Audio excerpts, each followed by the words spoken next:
gamers, my name is Bench and welcome back to Building an X-Wing. In this episode we're going to put together the logic that drives our wings, and it is going to be marvellous, so we'll be able to start getting our wings all set up. But firstly, let's actually get all the logic in for these wings. So in the last episode we put all these rotators in, so now what we're going to do is add an AND gate next to each of them, like so, and we'll add a activation module. One of them is here in the middle, and then we'll connect them all to that, because that'll let us actually control the 45-degree movement. Now I've got it off at the moment, which is okay, because I don't really need to change anything just yet. So now what I want to do is I want to fly back here, and I'll build two of these buttons, and what we'll do is we'll place down a flip-flop and put it into a knot, turn the flip-flop on, and then we want to take the NOT gate, hit C, and hit V on our two buttons. Now on these buttons we want to go in here and we want to place two rotators, which we don't have to select because it's right next to it. We're just going to be changing to them. So we'll grab this button, this one's next to the clockwise rotator. We're going to fly and look for all the ones which say counterclockwise, and then hit V on them. Now similarly, we'll go to this one which is next to the counterclockwise, and we want to find all the ones which are on clockwise and hit V on them. So we haven't changed anything, we just got the two which are hooked up, and it should look like a crisscross pattern. Now we'll go and select our flip-flop and place two more buttons, and then we'll do a similar thing. So I like to keep it all nice and organized, so the clockwise one goes on the top, and in this case we're going to look for all the ones which say clockwise. I'm going to select them, and then for this one down here we'll place the counterclockwise, and then use that to select the counterclockwise ones as well. So there we go, we're all set up with that particular part. Now we can grab a button and put it into here, and we'll be able to push these and we should see them change. So this one, this one, this one, and this one. We push it again, we should see all four change. We have. Awesome, so those two are changing.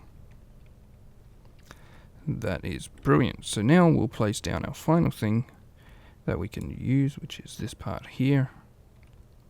We'll place it down and connect these two to each other. So we've placed an inner ship remote, and we've connected it to that button, and we've taken the button, connected it to the inner ship remote, and we'll hit R on the inner ship remote and call this toggle wings.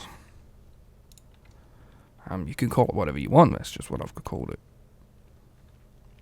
So that is pretty much all set up now. What we can do is we'll jump out of our X-Wing, which I'm currently stuck in for some reason, because I have a bit of a space here that I can get stuck in. Alright, to prevent that, let's just chuck down something just there. Power, because you can never have too much power. And now we'll jump out, and that pushes us out the top, which is what we want. Brilliant. Alright, so now we're going to create our wings. So we'll do X-Wing 1. We'll just create a core, we'll spin it around so we're facing the same way we were facing with the other one. We'll go and we'll grab a rail docker, and we'll spin stuff around until it's facing forward. So for all of these we're going to face it forward. Now if we go in flight mode, hit T, we'll grab the rail docker in our weapons bar, and then we'll zap one of these. Now if we have this activation module on, we'd actually be rotating, but we don't want that. We just want to be able to drop it straight on and then work it out afterwards. So X-Wing 02, we can spin around, same deal, put the rail docker on the front, grab it and we'll dock, like so. Fly over to the other side, X-Wing 03, spin, and we'll grab a rail docker, T, weapons menu, zap, and that's on. And the last one is the X-Wing 04, which will spin and place down like so. So now we can grab the rail docker, go and place it down. So they're all set. It's a bit dark, so what we'll do is we'll fly over, go back in our core, and jump out, and you can see it's a lot more brighter now. Now we need to test that these are actually going to all rotate the correct way before we start building on them. Otherwise we'll have crazy collisions of such. So we're going to switch the activation module on, which is now going to make these rotators rotate 45 degrees. We'll hit the button, and it seems to be going in the wrong direction. So you see these, and they go down, and you see these, they rotate up, which is a problem. We don't want that. So what we can do is turn the activation module off, hit the button once, turn it back on, and we should be good to go. Yep, so you see these top ones face upwards, these bottom ones, this face ends up facing downwards a bit. So that's good.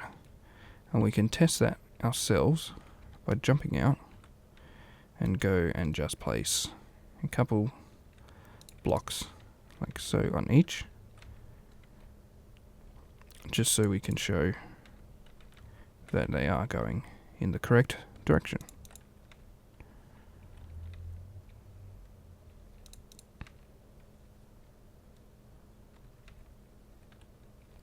So they're all flat at the moment, and then we'll push the button and they go out on angles, which is good. And it's a good way to test our collisions as well. You can see when it goes 45 we have a little gap. That's what we want. And then we push back and everything moves the way it should. Sweet.